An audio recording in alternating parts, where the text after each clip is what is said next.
Yo, what's poppin'? So a little bit of a later review because I did a scrim block right at 8 to 10, so I didn't get to do this right away. But so 3 games in NA today. I expected a bunch of 3-0s, but we ended up with a 3-0, a 3-1, and a 3-2. So not bad. But I didn't watch much of the Shock game.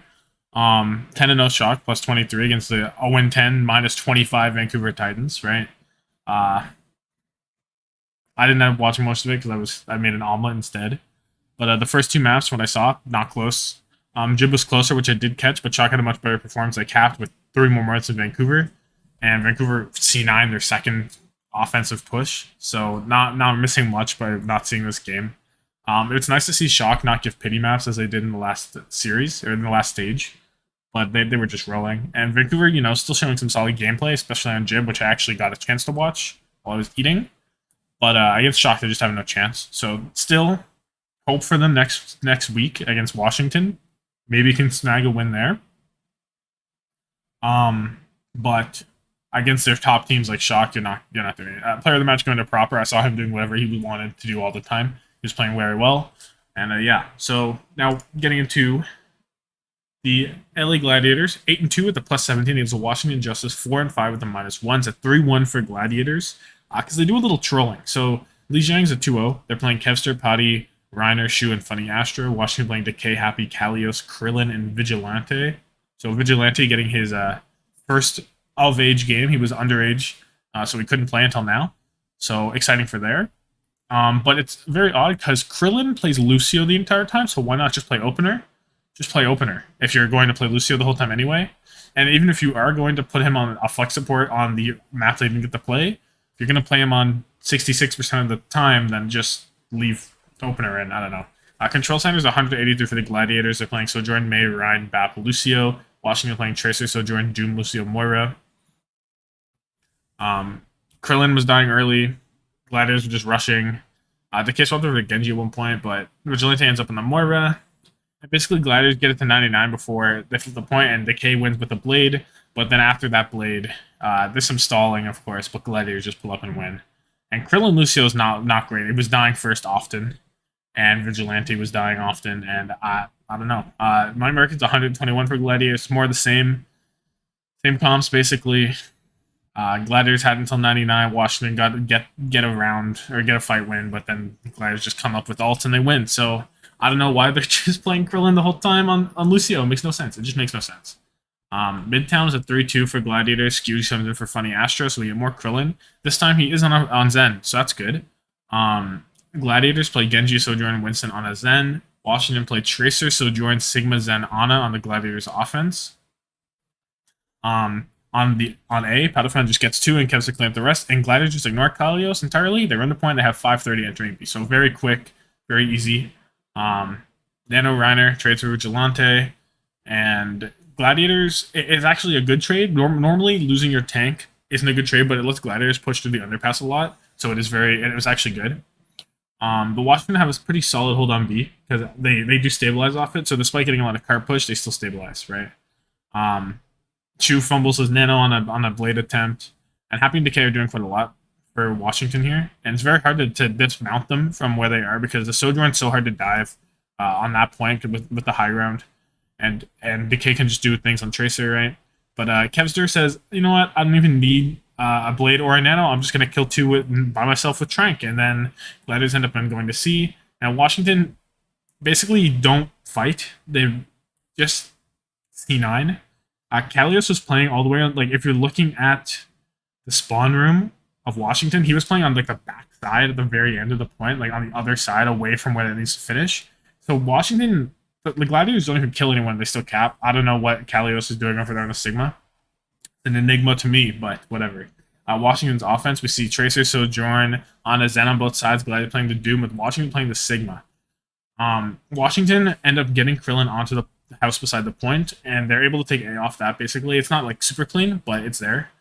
B-Hold was looking strong, but the K managed to C9 through the entire point, basically. So, despite Gladiators, like, winning a fight and winning and looking quite strong, they just forget about the K, and he just caps the point. But then Washington just stopped on C. No, nothing really. They only made it to the force corner. They barely. They do C9 again, but I don't know, just kind of choosing just a C9 through B. So other than that, really solid defense from the Gladiators.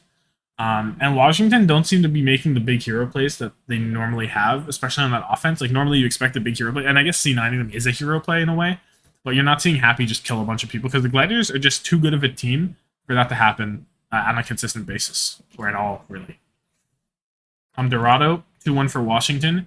Ons comes in for Potiphon, and Mag comes in for Kalios. And this is where the trolling begins, because Gladiators play Hanzo, Widow, Roadhog on a BAP on the offense.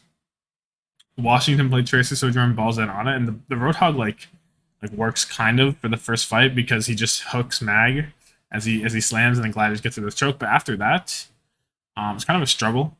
Gladiators waste a lot, like a lot. He only has 66% ult charge after like 3 minutes and 25 seconds, so not great there. But I don't know. The Roadhog pick, they do get through A eventually, and they get on to B in overtime, but just troll face. Just a troll face. Roadhog's not the pick. Reiner is just pushing the cart, and then Gladiator's backline just rolls over to Decay and Happy. And Gladiators reset, and then finally Reiner swaps over the ball, but it's just too late. They can't build ults, they can't do anything. And they just troll their offense. And then Washington's offense, Gladiators let them push into the choke. He's playing Gladiators on defense playing Genji, Widow, Winston on a Brig. Washington playing Tracer, Widow, Balls, and Ana. Reiner's kind of doing the thing where he drops down onto the guys from the high ground and goes back and forth. But eventually Happy finds Kevster, and Reiner dies, and then Ons gets picked. But it's kind of late, and Washington moves to the end, and they end up capping because Happy is that guy, right? Happy's always good. Reiner hits a skill displayed Primal in the back line, but he doesn't make it back to his team because he gets pulse bombed. And then Happy finds Shu, really gets nanoed to live. Decay gets a pulse bomb, and Shu dies again as he comes out. And Washington taking the map. So just a troll face from Glads, and the next map, it's all Glads all again, right? Coliseo, 108 to 57 for Glads. Patty comes back in for Ons. And we see a Tracer, Sojourn, Doom, Ana mirror. Gladiators playing the Lucio. Washington playing the Zen. Is that true? I guess it must be true. I wrote it. So Gladiators had a huge push before even half, and it was just a matter, like they give Washington 57, which isn't a lot compared to 108. And they're not playing for progress, so that's why they don't expand their lead very much. And Washington just never really pushed through it. And Gladiators just win the mirror quite handedly. So overall, Gladiators just better. They trolled the map away, but who cares? And the Washington DPS get kind of shut down, and they're struggling to win even team fights. Like on Midtown, they don't get through B probably if there's no C9 there from Decay. Anyway, Thomas played the match going to Kevster. Definitely early GOAT, MVP runner. He was just doing whatever he wanted. He was killing so much. Doesn't even need Nano or Blade to kill 3 on Genji. He'll just go in and he'll do it. Maybe a little help with the Transcendence or something. But he doesn't need all the resources in him to just frag out. And that's so valuable. And it could have went to Potiphon because he played a fantastic Sojourn games. He continues to prove to be an elite Sojourn. But I don't know. I give it to Kevster because after he just kills things on Genji and he doesn't even need help. He was just fantastic. And on to the toilet bowl of the Toronto Defiant against the Paris Eternal. So Toronto 5-5 -1, Paris 1-9 with a -21. So you think this should be an easy win for Toronto, but it is a very difficult win. These notes are quite bad because I was very upset with this team. Not gonna lie, but whatever. It should be. So Ilios is a 2-1 for Paris. Toronto playing HEESU, Finale, Muse, Chorong, and Twilight. Paris playing Dove, Wub, Dawn, Dredro, and Khan, as you would expect. Lighthouse is 170 for Paris. So you see the first round come out for Paris, and there's a bad feeling here right away. It's a bad omen in the air. So Toronto playing Sojourn, Tracer, Winston, Lucio, Ana. Paris playing Tracer, Echo, Ball, Lucio, Zen. Muse, first thing that happens, he dives in and into the dice immediately. He just trade for combo, it's just not worth. And then Dawn gets 2 off the map. So that's the first fight. And it's like, oh no. Muse swaps over to the Ball, Twilight swaps over to Moira, and Twilight gets 2. He gets 2 in the middle of a Dawn minefield, and Toronto win the fight. But the following fight, Paris pull up. HEESU dives him with the overclock to get some frags, but it's not. It was actually a good dive. It was a good dive. HEESU played well, but Paris ended up winning 100-7, right? So I don't like seeing Twilight on Moira like that. Yeah, he gets two, but the skill dispersion and how good Twilight needs to be for this team to be good, he needs to be on a more impactful character than Moira. Well is 199 for Toronto, playing the same thing. Paris playing Tracer, Echo, Ball, Lucio Zen, same thing. The Lucio Zen, you'll notice from Paris, is here, and it is a very interesting backline, seeing the Lucio kind of act as a brig and boop things away and speed the Zen around. So it's more aggressive almost, because the Zen can't really do more, but the Zen can move, can be a bit more mobile, and the Lucio maybe has some more playmaking potential than the brig. And Beat is a better ultimate, so I don't hate it. A lot of people are like, what are they doing? But I don't think it's awful. So immediately Wub on the Echo kills HEESU and Twilight, and Paris win. And HEESU actually kills 5 and to win the fight in Toronto's favor. But Paris are focusing down HEESU quite well, and Toronto lose a lot of fights off it. But HEESU doesn't care, and he still frags out. Toronto barely squeak out as they switch HEESU over to the Sombra because he's getting dove that much that they think Sombra is a better play, and it ends up winning. But HEESU is doing so much, and Paris is committing so much to trying to stop him. And Wub was playing very well. Wub was having a good time on Echo.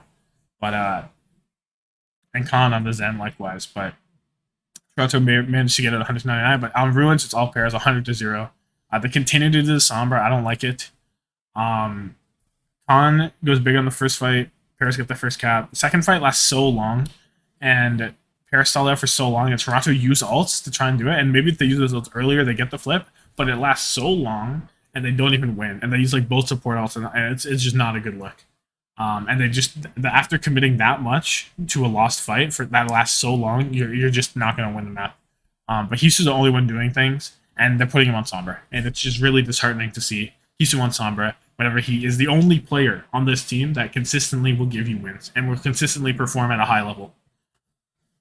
Kings Rose at 3-2 for Toronto, but it did not look like it was going to be like that. Hoppa comes in for Muse. Toronto on their offense plays Hanzo, Genji, Sigma, Zen, Ana. Paris plays Sojourn, Tracer, Ball, Ana, Zen. And so Chorong on the Ana with Twilight on the Zen. That's the other way around. Chorong on Zen is on Zen. And it makes me question maybe why, because I feel like most of the time, like for Paris, for example, you see the main support play the Ana and the flex support play the Zen, because the Zen is normally a more difficult character for the flex support to find value on, because if you're a Zen, you have to frag out. But Chorong actually, like, he proved that he can do it in the end, I think. Especially at the end. But after Finale gets around Nano trying to make it through A, they're stuck on the book corner for a while. Finale switches over to the Tracer and trying to push it past the end of the corner. Hoppa hits a Flux and insta dies, so nothing from that. And eventually HEESU hits a good dragon, splits Paris off, trying to push in. HEESU gets some frags, and they have a minute and 30 going to C. So a very long B hold from Paris. And on the C, it's quite rough.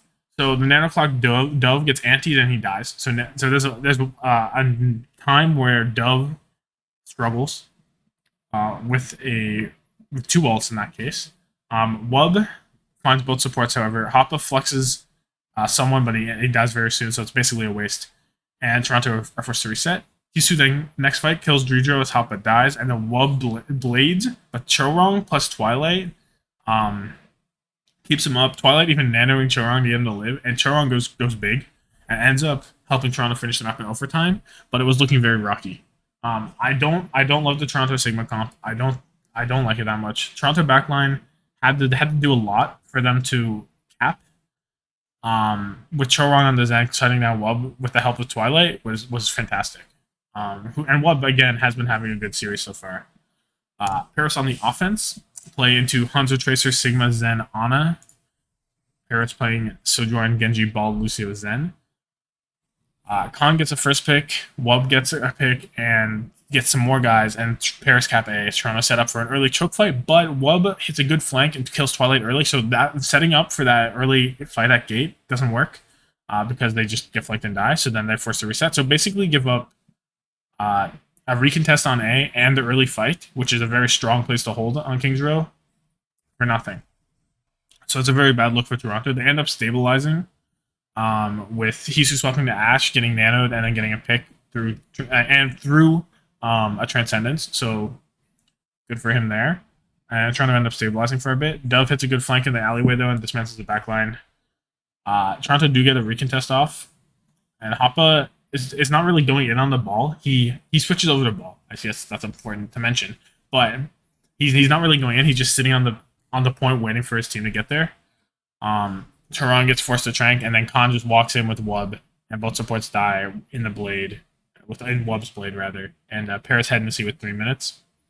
Hoppa swaps over to Winston at this point. HEESU swaps to Sojourn, which I think is interesting because I like Sojourn more on B than I do on C, because I feel like on B, there's more flank angles you could take. There's less high ground for the Ashe to sit on. And I feel like Sojourn doesn't really need... I mean, there's some places where Sojourn can use the movement that she has to get good angles that Ashe can't. But I feel like for the most part, Ashe should be stronger. So it's interesting to see him prefer the Sojourn on C and the Ashe on B. And Chorong goes over to break. So Paris is forced to try and Toronto live through it, but then Paris also invests B, and then Wub gets a bunch of kills, and they end up pushing. But it's at the result of both support ults. So then getting near the end, HEESU gets nanoed, he builds and pops overclock, he kills Dove, and helps Toronto stabilize with less than a minute left. It's huge. Khan gets finale early, Hoppa gets a trank, and he barely lives. He forces it, he dives in, forces trank, and he barely lives. He's very low. Twilight being very clutch and keeping him up. Wub hits the blade, Dove takes out finale, and Toronto backline actually lives. Twilight hits a huge sleep, and Toronto remain on top, and they stop Paris. So very close, way closer than you want it to be for Toronto. But they end up winning. And again, the backline coming up big in overtime when it matters. And it's frighteningly close. It really is. Wub is doing a great job. Dove was having a pretty good series at this point, I thought, but it starts to falter for him. And Toronto's backline is clutching up when it matters, right? That's the biggest thing about Kings Row. It was the backline actually performed well. And it looked good. So Route 66, 2-1 for Paris. No substitutions. Toronto playing Hanzo, Tracer, Sigma, Zen, Ana on their offense. Paris on the defense playing Sojourn, Tracer, Ball, Brig, Zen. And it's a very long, slow fight for Toronto. Eventually, Paris drop down on them and win. But then the next fight, HEESU just finds a pick on Wub and Toronto push into B. Paris collapsed on Toronto early again at the beginning of B. So we see 2 times out of 3, basically Paris just collapsed on Toronto to win. And then Wub kills 2 early. And Twilight's hitting good nades and sleeps, but it's not enough for Pit to stop Paris, and they just kind of walk in and win again. Hoppa swaps over to Doom to touch at this point because the B defense has been going on for a while. Strong hits the ult, but it's just not good enough. Paris cleans up and holds in the middle of B, basically. And basically the only win off of HEESU getting a pick on A. And that's the only fight that they really won. The other ones were like, yeah, you're pushing the card, but you're not solidly winning any fights.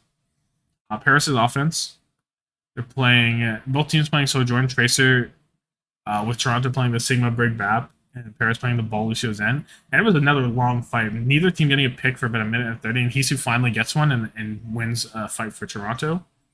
And both teams ended up stocking up like a ton of ults. Like both teams had 4. Dove hits the overclock but gets nothing because the window is open, so he can't really push forward with it. Very odd decision there. And Toronto win in the ult fight.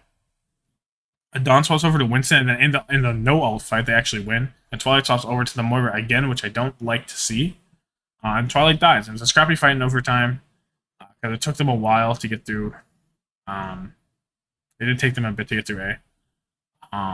But Khan lived for a long time, ends up helping Paris win, and Toronto find nothing on their dive, and Twilight like dies a bit too much, and he even goes to Moira to stop it, right? So not great enough.